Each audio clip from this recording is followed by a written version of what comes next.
Welcome to Daddy's Pet Talk! Ikaw! At syempre yung mga pet na nandito. Lalo-lalo na si Pasing. Yes. Ang bida rito.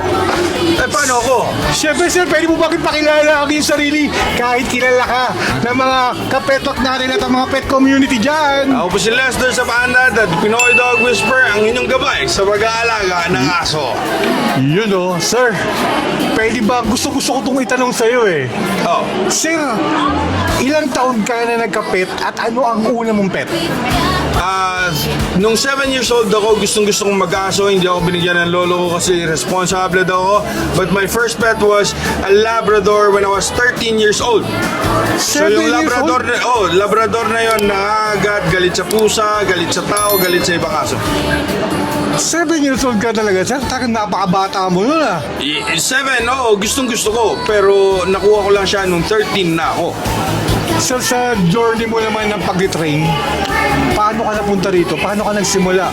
Kasi alam mo, na-miss kita eh. Wala ka sa Pet Summit eh. Oh, yung sa isa. Ayala. Oh. Kasi 1 year anniversary natin yun eh. Oh, may Doon kita ginagawa nakilala ako eh. eh. Oh. Nasa ibang bansa ka. Oo.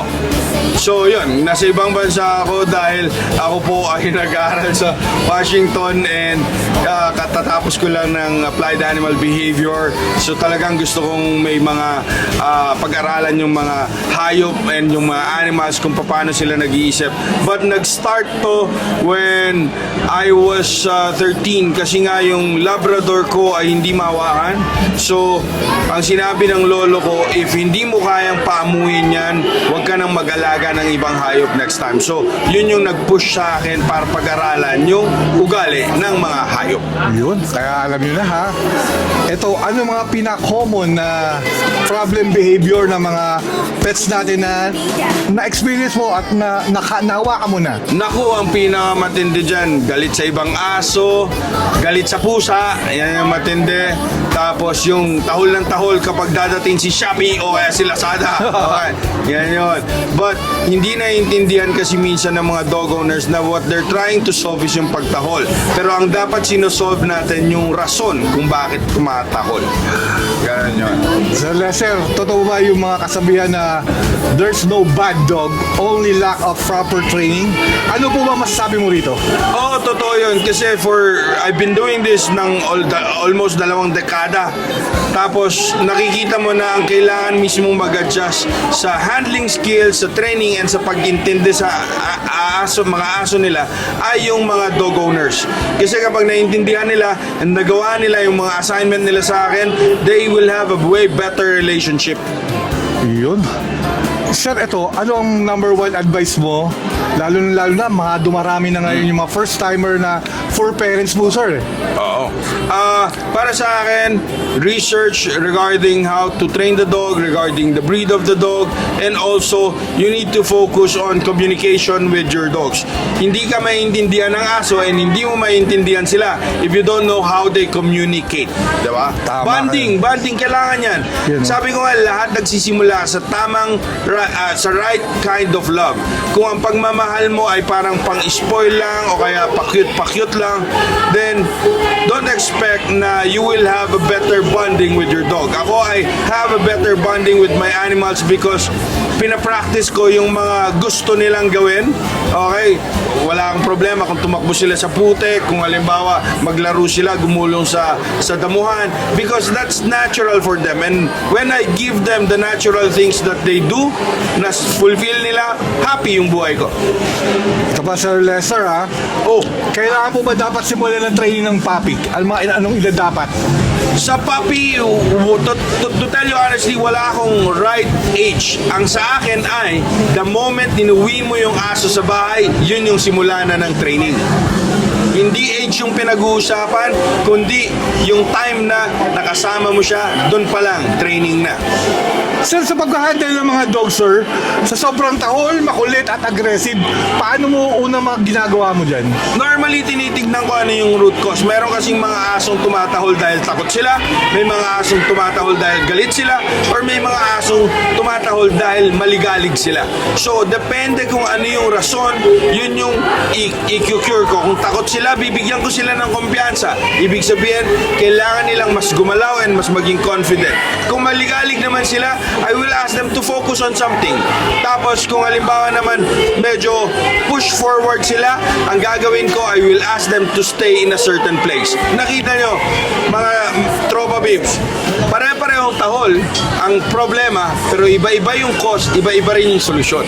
Di ba? Yun, no? Nako, napakaswerte natin, ha? Kasi lulubusin ko na itong mga katanungan na ito dahil minsan ko lang ito ma-interview, sobrang busy, ang layo pa ng farm ni Sir. Kung baga, hindi biro yung effort mo rin pumunta rito, Sir, eh. Yes. Sir, ano po ba ang sign ng happy stress o anxious ng isang dog, Sir? Para sa akin, ang sign ng happy pet, makikita mo yung relaxed body nila, yung tail wag nila, kagaya ng ginawa ko kanina, kailangan mas right bias, mas malaki yung pagpag dun sa right, and then gentle lang yung pagpag, hindi sobrang bilis. And the happy pet, okay, will live longer kasi mas hindi sila na-stress. A happy pet will also do normal dog behaviors. Tandaan natin, kaya nagkakaroon ng problema, it's because unfulfilled yung mga aso natin. Sir, ito marami kasi, Oh. Sir, lalo yung mga first timer.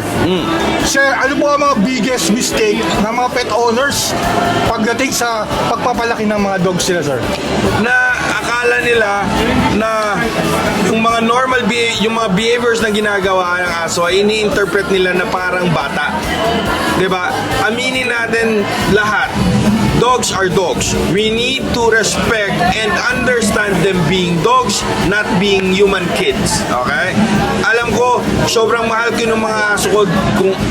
Kung ako ay may human kid, malamang kapantay sila ng pagmamahal, but magkaiba pa rin yung approach ko sa human kid and also sa dog. Yun, no? Sir, may experience na ba kayo? Eto, marami ka talaga Oo. alam nito, eh.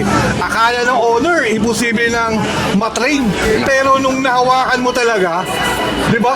Nag-twist talaga, eh. Yes, meron akong case na ganyan.